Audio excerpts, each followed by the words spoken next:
Hello बच्चों, welcome back once again. तो अब हम कर रहे हैं जो चैप्टर पढ़ा था हमने लास्ट एनिमल लाइफ का, उसके question answer.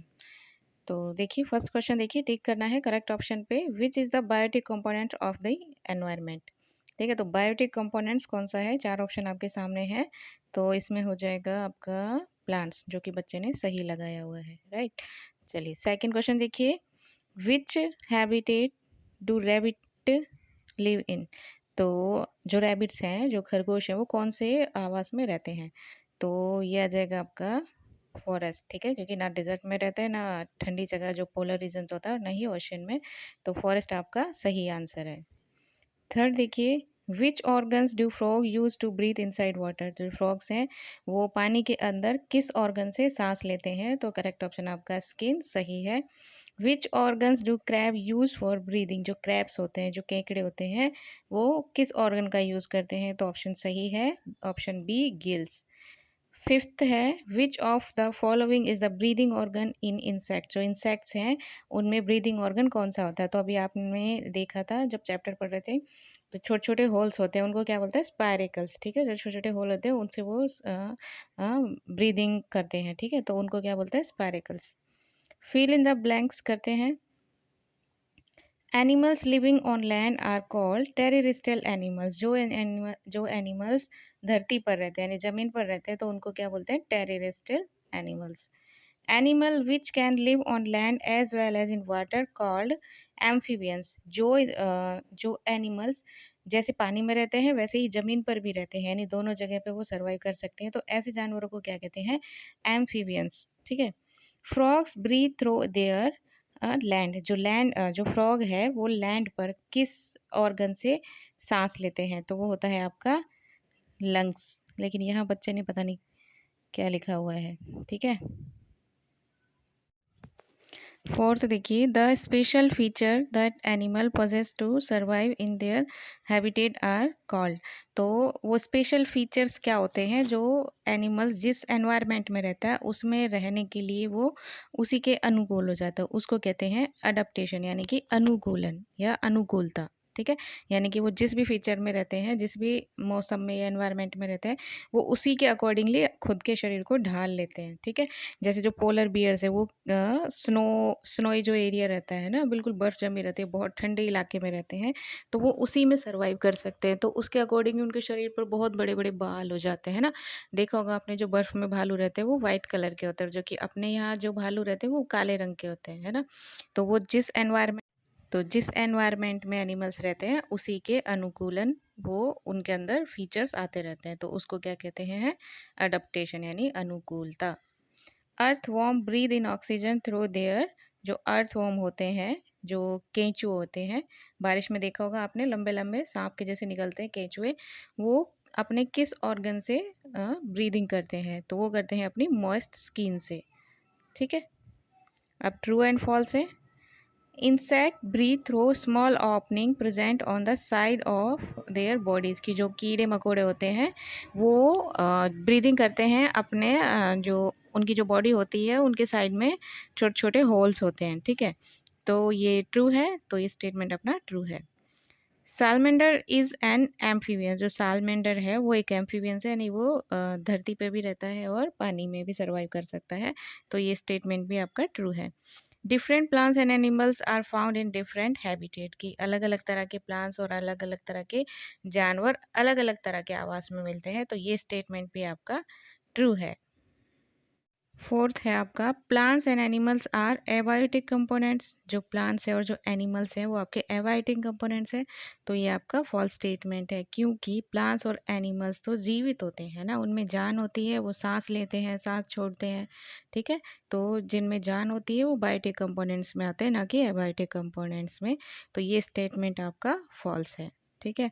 Dolphins and whales have gills to breathe. जो डॉल्फिन्स और जो व्हेल्स हैं उनमें गिल्स होते हैं ब्रीथ करने के लिए, तो ये स्टेटमेंट आपका फॉल्स है, क्योंकि डॉल्फिन्स और जो व्हेल्स होती है वो अपने लंग के थ्रू सांस लेती हैं, और ऐसा करने के लिए वो पानी की सतह पर आती हैं। ठीक है, चलो डी देखिए, पेंगुइन मैच द फॉलोइंग है। पेंगुइन कहाँ रहते हैं? तो ये होते हैं पेंगुइन, आपने देखा होगा अंटार्कटिका में पेंगुइन होते हैं, तो वो पोलर रीजन में आएगा जहाँ पे बर्फ जमी रहती है हमेशा। रेटल स्नैक, जो स्नेक्स कहाँ मिलता है? जो रेटल स्नेक होता है वो आपके डेजर्ट में मिलते हैं। जेलीफिश ऑब्वियसली ओशन में। लॉयन, लॉयन कहाँ रहेगा? सबको पता है जंगल में रहता है, शेर जंगल का राजा है। और फ्रैग, फ्रॉग कहाँ होते हैं? आपके फ्रेश वाटर में। ठीक है, चलिए। Abiotic components of the environment, तो आपको अच्छा एग्जाम्पल लिखने हैं। एबायोटिक कंपोनेंट होता है एनवायरनमेंट, तो इसमें कौन कौन से आ जाएंगे आपके? सॉइल हो गया, वाटर हो गया, एयर हो गया, सनलाइट हो गया, है ना। तो ये सारे आपके एबायोटिक कंपोनेंट्स में आते हैं। Organs through which exchange of gases occur in land animals, तो जो गैसेज होते हैं उनका आदान प्रदान यानी एक्सचेंज किसके थ्रू होता है? लंग्स के द्वारा। ठीक है। थर्ड देखिए, the process of inhaling oxygen and exhaling carbon dioxide, तो ये जो सांस है, ऑक्सीजन लेना और कार्बन डाइऑक्साइड को छोड़ना, इस प्रोसेस को क्या कहते हैं? ब्रीदिंग, या फिर इसमें आप रेस्पिरेशन भी लिख सकते हैं। ठीक है, दोनों ही ठीक है। Plants use this gas release by animal during respiration for photosynthesis, तो प्लांट्स जो हैं वो इस गैस का यूज़ करते हैं फोटोसिंथेसिस की क्रिया के दौरान। तो वो कौन सी गैस है? तो वो गैस है आपकी कार्बन डाइऑक्साइड, यानी कि CO2 भी आप उसको बोल सकते हैं। फिफ्थ है ब्रीदिंग ऑर्गन इन वेल्स, जो वेल्स होती है उनमें ब्रीदिंग ऑर्गन कौन सा होता है? तो ये बच्चे ने सही लिखा है, लंग्स। अब क्वेश्चन आंसर है, what are the biotic and abiotic component of the environment, तो देखिए एनवायरनमेंट के बायोटिक और एबायोटिक कंपोनेंट्स कौन कौन से हैं, देखते हैं। देखिए, biotic components and abiotic components, ठीक है, तो मैंने दोनों को इस तरह से लिख दिया है तो आपको अच्छे से समझ में आएगा। Biotic components are the living parts of an ecosystem, कि बायोटिक कंपोनेंट्स वो होते हैं जो लिविंग पार्ट्स होते हैं, यानी कि जिनमें जान होती है, जो जीवित होते हैं। ठीक है, such as plants, animals and microorganism, ठीक है, जो छोटे छोटे जो जीव होते हैं जिनको हम आंखों से नहीं देख सकते, वो भी आपके बायोटिक कंपोनेंट्स में आते हैं। एबायोटिक में क्या होते हैं? Non living physical and chemical factors, यानी कि जो जिनमें जान नहीं होती, जो केमिकल और फिजिकल फैक्टर्स में आते हैं। जैसे कि हो गया आपका सनलाइट, हो गया वाटर, हो गया सॉइल, हो गया टेम्परेचर, टेम्परेचर भी आता है आपके एबायोटिक कंपोनेंट्स में, एंड एयर। ठीक है। क्वेश्चन नंबर 2 है, what is the difference between land and water animals, की पानी और धरती पर रहने वाले जानवरों के बीच में क्या डिफरेंस है? देखिए क्या डिफरेंस है between land and water animals में, तो ये भी मैंने इस तरह से करके लिख दिया है ताकि आपको अच्छे से समझ में आए, ऐसे डिफरेंस अच्छे से समझ में आता है। तो land animals and water animals में हम कंपेयर करके देखते हैं। ठीक है, लैंड एनिमल्स जिनको क्या कहते हैं? टेरेस्ट्रियल एनिमल्स, ठीक है, are adapted to live on land, तो वो ज़मीन पर रहने के लिए अनुकूलित होते हैं। उसी तरह से वाटर एनिमल जिनको हम एक्वेटिक एनिमल्स कहते हैं, are adapted to live in water, जो कि पानी में रहने के लिए अडेप्टेड होते हैं, यानी कि अनुकूलित होते हैं। ठीक है, ऐसे कंपेयर करने में अच्छे से समझ आता है ना। चलिए सेकंड देखिए, ये सांस लेते हैं जो ज़मीन पर रहते हैं थ्रू लंग्स, ठीक है, ब्रीदिंग करते हैं अपने लंग्स के द्वारा, एंड क्या लेते हैं? Air and limbs for movement, और जो आप मूवमेंट के लिए अपने लिम्स का यूज़ करते हैं। उसी तरह से जो पानी में रहते हैं वो ब्रीदिंग किसके थ्रू लेते हैं? गिल्स के थ्रू। ठीक है, and fins other specialised structure for movement in water, और उनके फिन्स होते हैं यानी पंख होते हैं जो पानी में मूवमेंट करने के लिए उनको थोड़ा इजी हो जाता है। ठीक है, ये स्पेशल फीचर होता है जो पानी में रहते हैं। ठीक है, थर्ड है आपका, what are the different type of habitat found on Earth, तो कितना तरह के हैबिटेट आपको धरती पर मिलते हैं? अगर आपके चैप्टर के हिसाब से चलेंगे तो कितने सारे हैं? फॉरेस्ट हो गया आपका, डेजर्ट हो गया, स्नो हो गया, ओशन हो गया। वैसे आप लिख सकते हैं, अगर मेन टाइप लिखोगे, है ना, 2 मेन टाइप, तो कौन सा हो जाता है आपका? टेरेस्ट्रियल, और कौन सा हो जाता है आपका? एक्वेटिक। ठीक है, या तो धरती पे या फिर पानी में, 2 जगह रहते हैं। तो जो स्नोई एरिया है वो भी धरती में आएगा क्योंकि लैंड पर ही जमी होती है बर्फ़, है ना। तो आपकी मर्ज़ी, आप कैसे लिखना चाहो, जाती या तो आपकी जो बुक में दिया हुआ है अलग-अलग तरह के, तो जैसे आप फॉरेस्ट लिखोगे तो उसको थोड़ा-सा 1-2 लाइन डिस्क्राइब करके डिटेल में लिख देना, है ना। 2 लाइन लिख देना तो भी ठीक है। या फिर मेन जो है वैसे अगर नंबर के हिसाब से देखना। अगर आपका 4 नंबर का क्वेश्चन आता है तो आप थोड़ा डिटेल में चले जाइएगा। अगर नहीं आता है तो आप जैसे मैं बता रही हूँ वैसे लिख देना, ठीक है? देखिए, तो आप इस तरह से लिख सकते हैं, अगर मेन टाइप पूछा, अगर वरना आप उनको डिफाइन करके लिख सकते हैं जैसे आपके बुक में दिया हुआ है, ठीक है? The main type of habitat found on earth include, कि ज़मीन पे जो मेन होते हैं हैबिटेट्स के, वो लिखे हैं। जो 2 ही होते हैं, एक तो टेरेस्ट्रियल होता है और एक एक्वेटिक होता है, ठीक है? अब टेरेस्ट्रियल में देखिए कौन-कौन सा आ जाता है आपका, फॉरेस्ट भी आपका इसी में आ जाएगा, ग्रासलैंड भी आपका इसी में आ जाएगा, डेज़र्ट भी आपका इसी में हो जाएगा, माउंटेन्स एंड पोलर रीजन भी आपके इसी में हो जाएगा। मैंने आपको बताया था जो स्नोई रीजन होता है वो लैंड पे ही होता है, ना कि पानी में होता है ना? और देखो एक्वेटिक में फिर आपके कौन-कौन से आ जाएँगे, ओशियंस आ जाएँगे, सी आ जाएगा, रिवर्स जो और लेक्स जो फ्रेश वाटर्स के सोर्स होते हैं जिसमें फ्रॉग्स रहते हैं ना, पॉन्ड्स एंड वेटलैंड्स, तो ये सारे आपके एक्वेटिक हैबिटेट्स में आ जाएँगे, ठीक है? चाहो तो आप ऐसे लिख सकते हो, है ना? अगर 1 या 2 नंबर का आए तो आप ऐसे लिख सकते हैं, ज़्यादा नंबर का आएगा तो आप वो डिटेल में जा सकते हैं जैसा आपके बुक में दिया हुआ है, राइट? 4th देखिए, एक्सप्लेन हाउ इंसेक्ट ब्रीथ, कि एक्सप्लेन कीजिए जो इंसेक्ट्स है वो किस तरह से ब्रीथ करते हैं। देखो अब इंसेक्ट कैसे ब्रीदिंग करते हैं, ठीक है? वो आपको एक्सप्लेन करना है। Insect breathe through a system of tubes called trachea, तो जो इंसेक्ट्स हैं वो जिस ट्यूब के द्वारा सांस लेते हैं उसको कहते हैं trachea, which open to the outside through small pores called spiracles located along their body, जो उनके शरीर पे जो स्किन पे छोटे छोटे ओपनिंग होती है, ठीक है? तो उसको क्या बोलते हैं, small pores called spiracles along their bodies, ठीक है?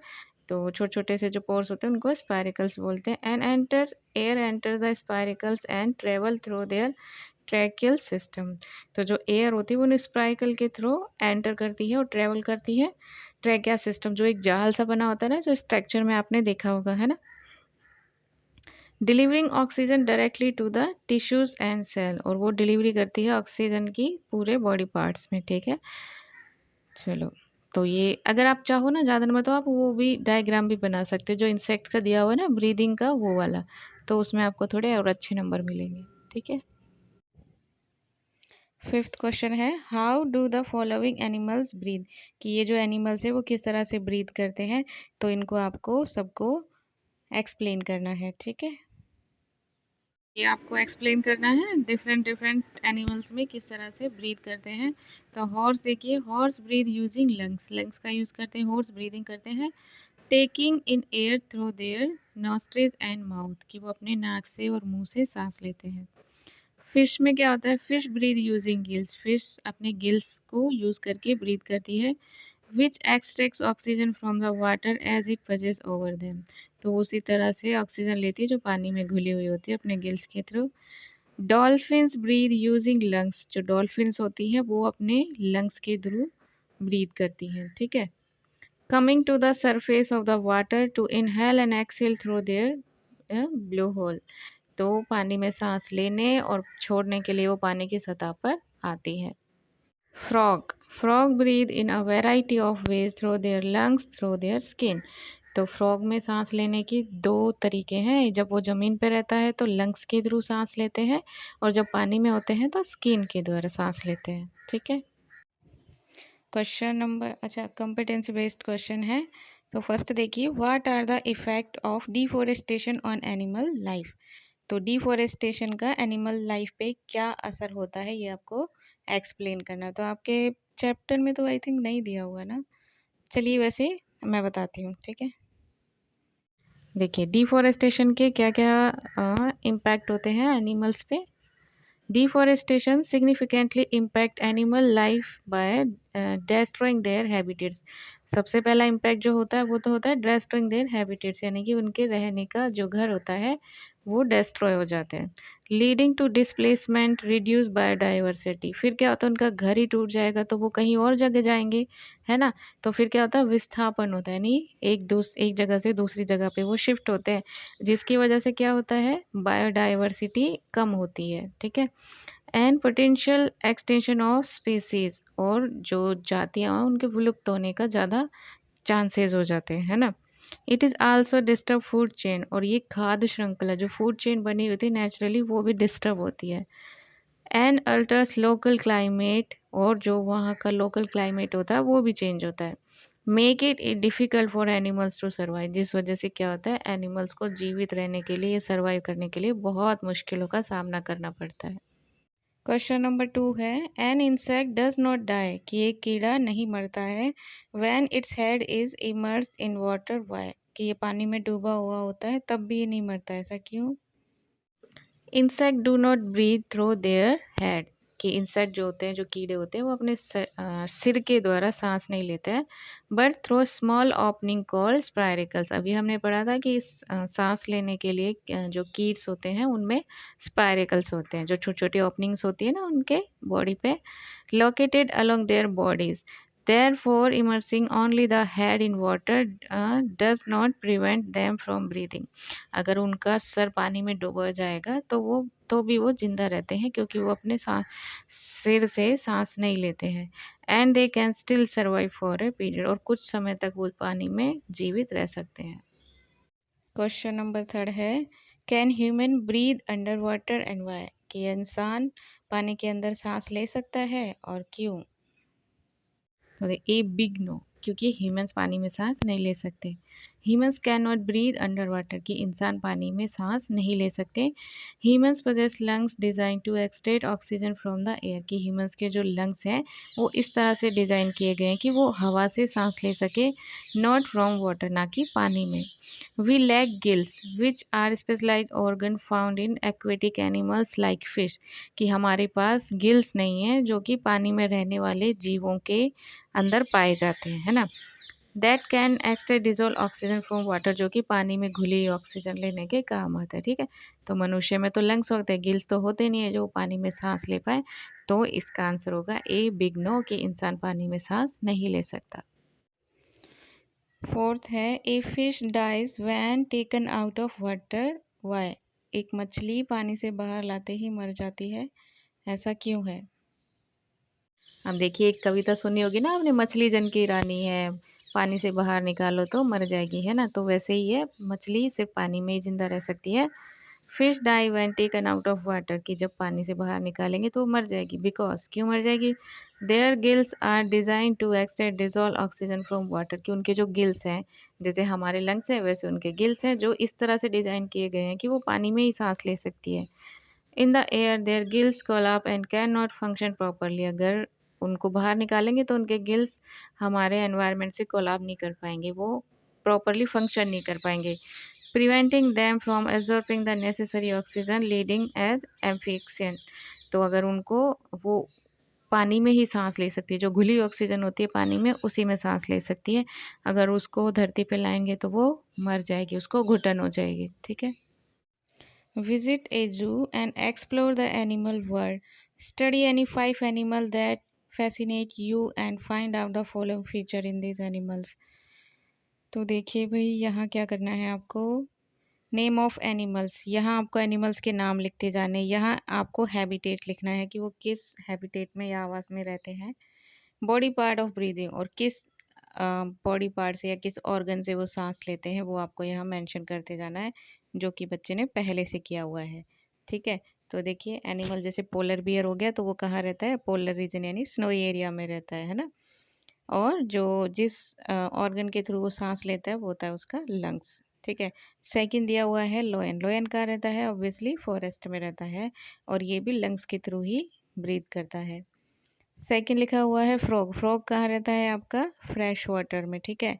और जो ऑर्गन होते हैं जो ब्रीथ करने के लिए वो होता है स्किन एंड गिल्स, हाँ स्किन एंड लंग्स होगा ना, क्योंकि वो धरती पर तो जब वो लैंड पर रहता है तो कौन से ऑर्गन से सांस लेता है, लंग्स से, है ना। बच्चे ने गलत लिख दिया है, गिल्स नहीं आएगा, इसकी जगह पे लंग्स होगा, स्किन ठीक है एंड लंग्स आएगा, ठीक है।